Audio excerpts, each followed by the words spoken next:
Bækkelund, du lå nummer 7 i Rally Monte Carlo historik, men så sad I fast i en snedrive. Hvad er jeres plan her, hvor løbet går ind i det sidste døgn? Vores plan er helt givet. Vi vil køre efter og lave nogle gode tider. Det er simpelthen vores mål. Så I skal have nogle toptider i nat på de glatte specialetapper op i bjergene? Jeg vil vise, at det var en fejl, at vi sad fast.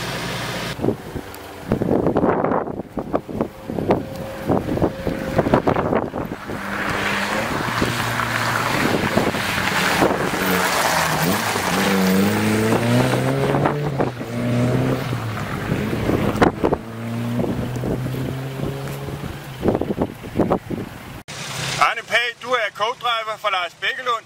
Er det muligt at holde tiderne på de sneglatte og isglatte bjergveje? Altså, mange gange er det jo, men alligevel, når det går op eller ned, og vi har is, så er der ingen biler, der kan, uanset hvad bil de kører i, eller hvad dæk de har på. Og jamen, der handler det bare om at tage så lidt som overhovedet muligt, fordi alle taber. Vi skal bare tage så lidt som muligt. Så det vil sige, at I kører så hurtigt I kan? Vi kører op til det, vi må, og så kører vi så hurtigt vi kan, der hvor det er så svært, at det ikke kan lade sig gøre fuldtiden.